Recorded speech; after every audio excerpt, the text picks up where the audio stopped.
tertarik Mbak Kofifa juga? Iya sih. Iya. Singkat banget ya. Udah ada komunikasi belum, Mas? Udah ada komunikasi mungkin? Saya komunikasi terus-menerus setiap saya ke Jawa Timur. Teman-teman dari Jawa Timur nih. Makin panas, usai Yeni Wahid, Kofifa, dan Ridwan Kamil gabung di tim pemenangan Ganjar Mahfud, kemenangan di depan mata, jar-jijar beh. Ketua Umum PP Muslimat NU, anggotanya sekitar 32 juta, itu terkonfirmasi, jadi itu mesti harus konfirmasi kawan-kawan. Jadi kalau saya melangkah itu ada ya paling tidak kawan-kawan itu bisa memberikan kesepahaman. Kang Emil, tapi Kang Emil gimana sih ngelihat capresnya PDIP saat ini nih, Mas Ganjar? Beliau pemimpin yang paripurna ya, sudah 2 periode di Jawa Tengah, dicintai rakyatnya, punya solusi-solusi terhadap masalah bangsa. Saya objektif aja ya, kadang-kadang bagi saya luar biasa. Halo, selamat datang di channel Redaksi Jurnal bersama JJ. Putri Presiden keempat RI Abdurrahman Wahid atau Gus Dur, Yeni Wahid masuk ke dalam struktur Tim Pemenangan Nasional TPN Ganjar Pranowo Mahfud MD dan menjadi Dewan Penasehat. Ganjar mengatakan dirinya berharap Gubernur Jatim Khofifah Indar Parawansa juga bergabung ke TPN karena di beberapa momen kunjungannya di Jawa Timur ia sering berkomunikasi baik dengan Khofifah. Nah, selain Khofifah, Ganjar mengatakan berminat menggandeng mantan Gubernur Jawa Barat Ridwan Kamil atau Kang Emil, namun perlu ada kesamaan batin untuk menciptakan kekompakan tersebut. Sebelumnya, Yeni Wahid masuk ke dalam struktur Tim Pemenangan Nasional Ganjar Pranowo Mahfud MD. Yeni akan menjadi Dewan Penasehat bersama Ketua DPP PDIP Puan Maharani. Ketua TPN Ganjar Mahfud Arsyad Rashid menyebut akan ada tokoh-tokoh lain yang mendukung Ganjar Mahfud. Tokoh yang bergabung itu juga akan masuk ke dalam TPN Ganjar Mahfud. Ini merupakan kabar baik bagi Ganjar Mahfud. Setelah menggandeng Yeni Wahid dan Gus Durian, kini akan ada banyak lagi tokoh-tokoh yang merapat ke kubu Ganjar Mahfud. Bila melihat survei terkini sejak 2 tahun lalu, Ganjar unggul di Jatim dibandingkan nama-nama lain, ditambahkan sosok Mahfud yang sosok asli Madura, Jawa Timur. Kekuatan pasangan Ganjar Mahfud akan sangat kuat di Jawa Timur. Bukan hanya di Jawa Timur, di Jawa Barat akan mendapatkan suara yang juga sama besarnya. Dengan menggandeng Ridwan Kamil, posisi Ganjar Mahfud akan semakin aman. Kecocokan dan keseimbangan antara Ganjar Mahfud dengan Kang Emil akan menuntun bergabungnya Kang Emil ke kubu Ganjar. Kecocokan adalah tingkat kesesuaian atau harmonisasi antara dua orang atau lebih dalam hal visi, misi, program kerja, karakteristik atau latar belakang. Keseimbangan adalah tingkat kesetaraan atau komplementaritas antara dua orang atau lebih dalam hal kekuatan, kelemahan, kelebihan atau kekurangan.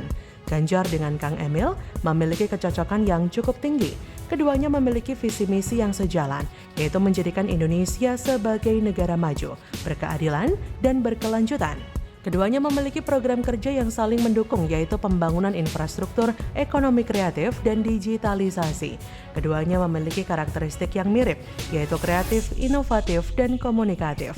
Keduanya memiliki latar belakang yang serupa, yaitu arsitek dan politisi. Ganjar dengan Kang Emil memiliki keseimbangan yang cukup rendah. Keduanya memiliki kekuatan yang sama, yaitu popularitas dan kinerja sebagai Gubernur Jateng dan Jawa Barat.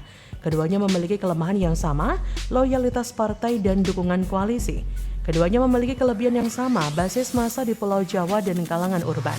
Keduanya memiliki kekurangan yang sama, yaitu representasi di luar Pulau Jawa.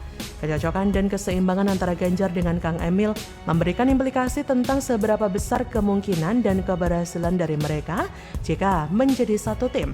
Tapi kecocokan dan keseimbangan mereka juga memberikan variasi tentang seberapa besar perbedaan atau persamaan antara mereka.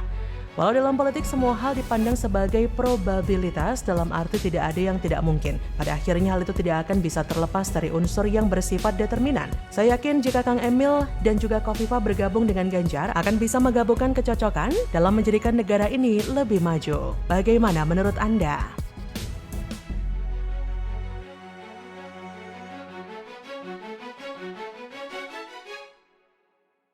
Iya, jadi memang mekanisme menyatakan satu putusan MK tidak sah itu tidak secara clear ya diatur. Tetapi pasal 17 Undang-Undang Kekuasaan Kehakiman ayat 6-nya dengan jelas mengatakan jika ada benturan kepentingan, putusan menjadi tidak sah. Telak, Gibran terancam batal jadi cawapres Prabowo. 5 warga Solo minta MK larang Gibran jadi cawapres. Kemudian ayat 7 pasal 17 itu menjelaskan lebih lanjut bisa dilakukan pemeriksaan ulang terhadap perkara yang ada benturan kepentingan tersebut. Halo, kembali berjumpa dengan Helmi Thohir di channel Redaksi Jurnal. Wali Kota Solo Gibran Rakabuming Raka telah didaftarkan ke KPU RI sebagai bakal calon wakil presiden bagi bakal calon presiden Prabowo Subianto pada Pilpres 2024 pada Kamis, 25 Oktober 2023 yang lalu. Pencalonan Gibran memunculkan pro dan kontra di tengah masyarakat. Pasalnya, Gibran dicalonkan sebagai bakal cawapres setelah keluar putusan perkara di MK terkait syarat usia calon presiden dan wakil presiden. Namun putusan MK itu juga dipersoalkan sejumlah kalangan. Mantan Wakil Menteri Hukum dan HAM Denny Indrayana bersama-sama sejumlah kalangan aktivis melaporkan putusan MK itu ke Majelis Kehormatan Mahkamah Konstitusi. Kamis, 26 Oktober 2023, sidang perdana MK dilaksanakan dipimpin Ketua MK Jimli Asidiki. Dalam persidangan yang terbuka untuk umum itu diperiksa kehadiran dan kerugian langsung dari masing-masing pemohon.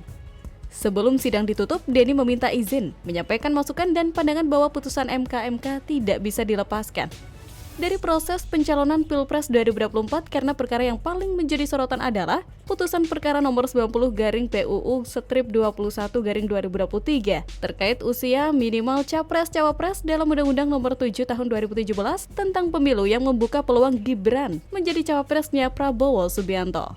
Oleh karena itu, meskipun yang diperiksa adalah laporan dirinya kepada Hakim terlapor Anwar Usman, menjadi penting untuk juga memperhatikan masa pendaftaran pasangan Capres-Cawapres di KPU.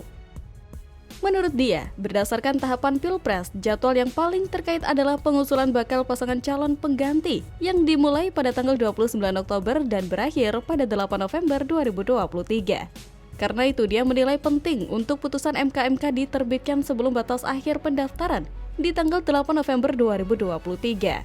Kata Denny, jika putusan MK perkara nomor 90 tidak sah karena pelanggaran etika Hakim Konstitusi Anwar Usman, maka konsekuensinya Gibran tidak bisa ditetapkan KPU sebagai paslon cawapres dari Capres Prabowo Subianto, sehingga Gibran bisa diganti sebagai cawapres Prabowo. MK mengaku tak menutup peluang putusan etik yang dihasilkan nanti dapat membatalkan putusan MK nomor 90/PUU/21/2023 terkait syarat usia Capres-Cawapres. Dalam laporannya, Denny meminta agar putusan MK dapat membatalkan putusan MK tersebut. Seandainya terbukti Hakim Konstitusi melanggar etik dan pedoman perilaku hakim dalam memutuskan gugatan usia Capres dan Cawapres. Di tengah kontroversi putusan nomor 90/PUU/21/2023, bahkan 5 warga Solo meminta MK menguji ulang pasal 169 huruf Q UU Pemilu terkait syarat usia Capres dan Cawapres. 5 warga yang menguji pasal syarat usia Capres atau Cawapres terakhir mengaku dirugikan atas keluarnya nomor 90/PUU/21/2023 tersebut.